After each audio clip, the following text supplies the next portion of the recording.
Gazetari sportiv Ervin Baku ka treguar një version interesant të ngjarjes. Ai tha se gazetarët shqiptar kishin shkuar me një makinë me targa maqedonase për të shmangur të tilla incidente, ndërsa Baku pretendoi se vetë ai kishte shkuar me makinë me targa shqiptare, madje edhe u ngriti zërin serbëve që më pas i lanë kolegët e tij të kalonin. Jemi mbajtur rreth 40 minuta pa asnjë lloj arsye, na është kontrolluar makina nga A-ja te Z-ja, ndoshta aty na ka ndihmuar edhe qenia si antar të shoqatës ndërkombëtare të shtypit sportiv, ndërkohë 4 kolegët tanë i gjetëm aty dhe kishin 2 orë 30 minuta aty. Kur mbërritëm në doganën serbe, gjetëm 4 gazetar me një makinë me targa maqedonase, ndoshta sepse nuk donin të kishin probleme gjatë rrugës.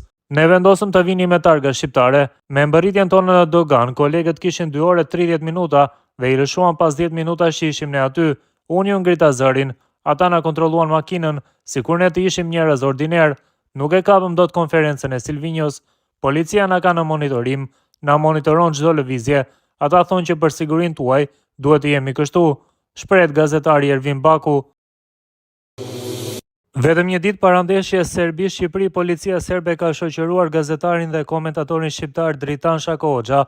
Shoqërimi në polici vjen vetëm 24 orë para duelit mes dy kombëtarëve dhe besohet se mund të ketë lidhje edhe me ngjarjet e ndeshjes së vitit 2014 kur Shako Hoxha ishte pjesë e komentit nga Beogradi.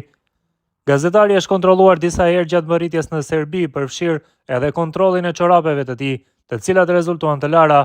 Pas këtyre kontrolleve Shako Hoxha është liruar dhe ka deklaruar publikisht: "Unë do të shkoj ta shikoj ndeshjen, veprimet e qëllimshme dhe të papërgjegjshme janë këto, asgjë më shumë se kaq." Raportohet se policia serbe ka përgatitur lista me emra duke përfshirë gazetar, komentator dhe personalitete të cilëve mund t'u ndalojnë hyrjen në stadium. Situata gjithashtu ka ngritur shqetësime për të drejtat e lirisë së medias dhe ndjekjen e ndeshjes nga tifozët shqiptar. Ndërkohë mësohen dhe emra të tjerë nga delegacioni shqiptar që do të jenë të pranishëm në ndeshjen me Serbisë dhe Shqipërisë, e cila do të luhet mbrëmjen e së shtunës në stadiumin Dubocica në Leskovc.